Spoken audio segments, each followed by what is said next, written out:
Okay, welcome back to my YouTube channel. I'm Mondays Vlog. Eto, talagang napapa-smile ako eh. Alam niyo kung bakit? Matindi. Mainit. Matinding kalukuhan ang ginawa ho nitong kampo ni Kibuloy. Diyan ho sa naganap na rally. Siyempre, alam ito ni Kibuloy, siya nagparally dito eh. Alam niyo kung bakit? Binudol itong mga nang-rally na napakadami. Nandito na lahat eh. Inaakusahan ng naghahasad di umano. Tapos ngayon naman, napakarami ang binudol mga kaibigan na kawawa nating mamamayan diyan po sa part ng iba't ibang lugar ng Pilipinas. Mga kaibigan, hindi po ito fake news.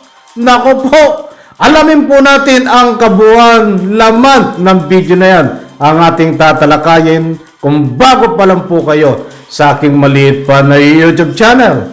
Inaanyayahan ko po kayo, please subscribe. Sabay-sabay po nating ilike ang video na ito kung nagustuhan niyo po. Ako'y muling nakikiusap mga kaibigan kung pwede lang.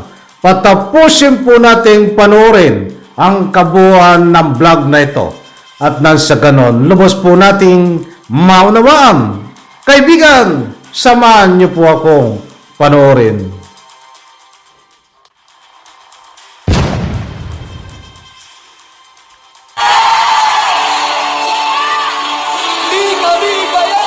Sinuhulan ba kayo? Hindi! Hindi kami bayan! Hindi kami bayan! Hindi kami bayan!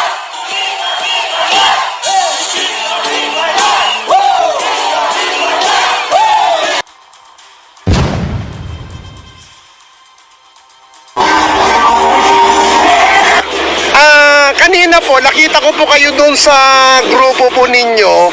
Nagagalit po kayo, nagwawala kayo. Kasi nga, ang sabi nyo, nasaan na ang bayad sa atin? Bakit wala pa? Bakit yung isang jeep bayad na? Tayo sa isang jeep na to wala pa. Ay nga po dahil dalawang jeep po kami. Opo. Yung isang jeep po, hindi nabayaran, pero yung isa po nabayaran. Bayad na. Po. Taga saan po ba kayo, sir? Taga Tanay Rizal po. Tanay Rizal. Magkano po ba ang per ulo ng pagsama sa rally? Ang pagkakaalam po 500 po yata. 500. Pinakain naman po ba kayo? Meron naman pong pagkain.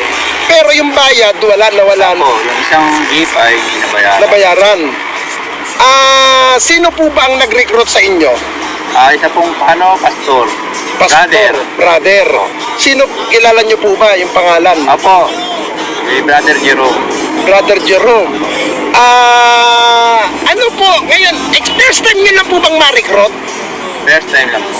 Ngayon po na nagkaroon po kayo ng experience na ganito, ano po ang maipapayo nyo pag may mga rally na pang ganito-ganito, na dapat na ba silang sumama o hindi na dahil nagagamit po kayo? Siguro dapat po muna pag-isipan, maigi kung talaga sasama ka sa rallying gano'n o hindi. Opo. Pero kung kayo po tatanungin, naniniwala po ba kayo na inosente si Pastor Kibuloy? Hindi po. Hindi. Parang ginagawa niya, kumukuha siya ng simpatya para gamitin lamang po kayo. Opo. Parang Maraming salamat kuya sa pag-unlak po. Magandang araw. Ano po pinaglalaban niyo po dyan sa rally ni Pastor Kibuloy dito sa Loton? Hindi ko po alam, sir eh. Basta sinanok po kami na sumama, tapos babayaran daw po kami ng 1.5. 1.5. Opo. Magkano po ang natanggap niyo po? 100 lang po. 100 piso. Sapat po ba pamasahe po yun? Tingin ko po, Kulang. kulang po, marami pa po. Simbahan po ba ang nagano sa'yo? Ang nag-recruit simbahan nila? Opo. Okay. Salamat kuya. Magkano ang pangako sa inyo ng bayad para pagsuporta kay Pastor Kibuloy? Sabi 500 daw eh. 500. Taga saan po ba kayo? Taga San Jose, Bulacan po. San Jose, Bulacan. Opo. Magkano po nakuha nyo? Eh, wala po. Tinakbuhan po kami, sir eh. Tapos pinakain na po kami. Iniwan kami dito. Nakabas po ba kayo, naka-jeep? Naka-jeep lang po, sir. Sa isang jeep, ilan po kayo? Hindi po mabilang, sir. Ilang kami, sir eh. Okay, pero sir, yung pinaglalaban po ba dyan, naintindihan niyo po ba? Hindi. Hindi ko maintindihan, sir eh. Basta ang usapan, Ang usapan, sir, pag ano daw matapos, may 500 ang bayad. 500. Opo. Okay. ating iboto. Kanina nakita kita sa rally dito sa Loton, super aktibo ka. Bakit kanina inaaway mo yung kasamahan mo dahil nga sabi nyo, bakit wala pa yung pera, kulang? Magkano po ba ang usapan sa inyo, boss? Usama namin, 2,000, 300 lang binigay. Saan po ba kayo? Nakatarlak po, bossing. Taga-Tarlac, pero 300 lang ang binigay. Opo. Naunawaan nyo po ba yung pinaglalaban nyo sa rally kay Pastor Kibuloy? Wala po eh. Ibig sabihin, pera lang ang Kaya lang nga po kapalit. namin. Okay. Kaya ng buhay. Salamat po.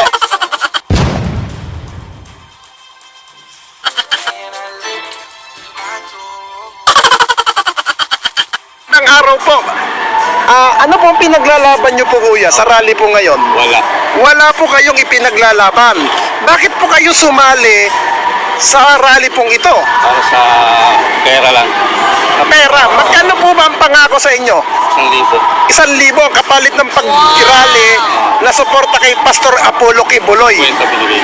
50 pesos? Pero hindi natupad yung 1,000.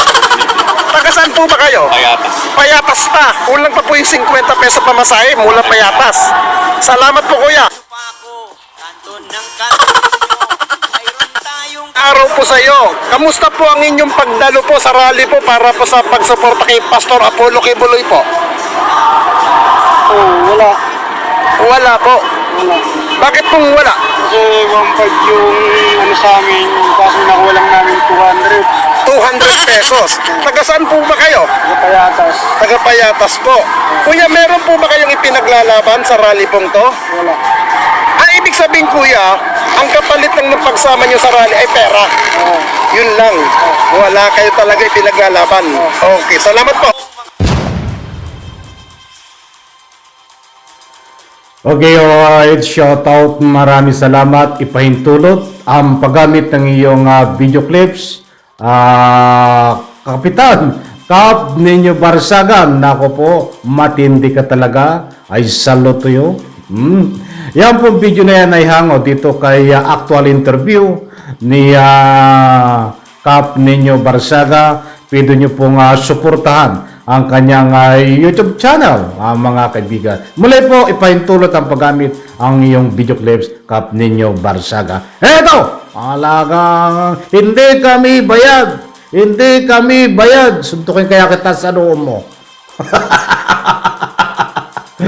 Kung mapapansin nyo po mga kaibigan, yan po yung nanganap na rally ni Kibuloy kahapon.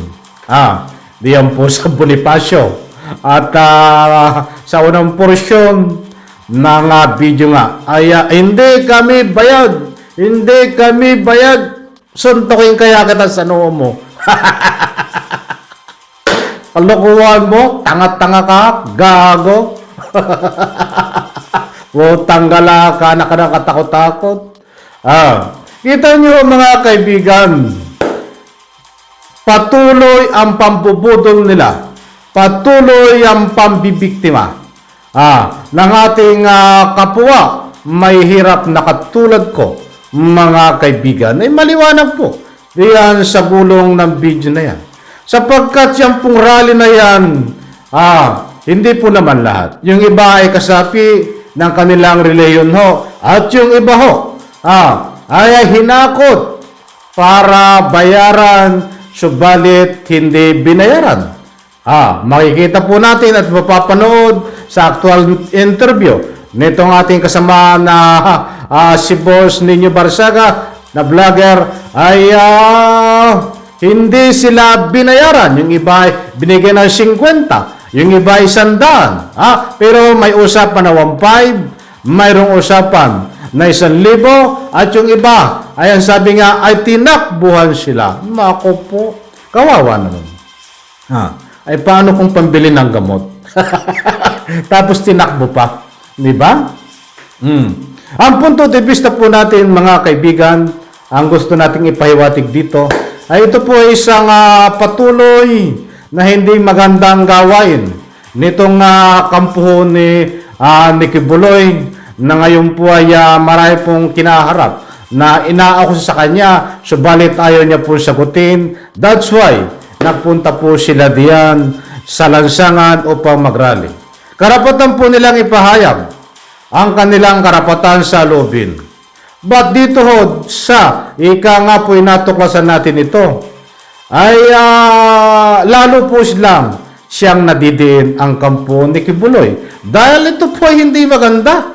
Di ba? Nagrally ka. Dapat kung nagrarally ka, lalo tan sinisigaw mo ay justice to Kibuloy, eh dapat kusan loob. Na nandiyan ka sa lansangan.